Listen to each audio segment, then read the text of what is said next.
India TV 9 news Maharashtra.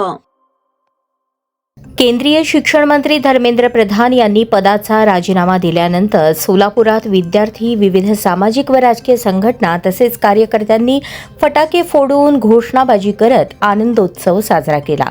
नीट paper फुटी, परीक्षा प्रक्रियेतील कथित अनियमितता आणि विद्यार्थ्यांवरील अन्यायाविरोधात देशभरात झालेल्या आंदोलनाला हा मोठा नैतिक विजय असल्याची भावना उपस्थितांनी व्यक्त केली।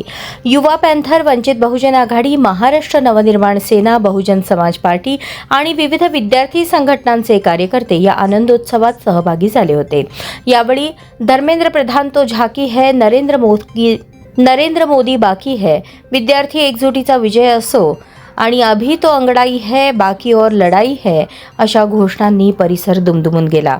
आंदोलकांनी जंतर मंतरवरील विद्यार्थ्यांच्या संघर्षाला सलाम करत हा विजय देशभरातील विद्यार्थ्यांच्या एकजुटीचा आणि लोकशाही मार्गाने उभारलेल्या आंदोलनाचा परिणाम असल्याचे सांगितले।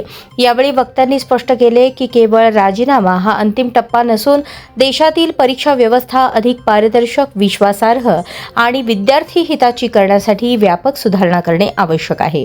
नीटसह सर्व स्पर्धा परीक्षांमध्ये पारदर्शकता, जबाबदारी आणि उत्तरदायित्व निश्चित करण्याची मागणीही करण्यात आली।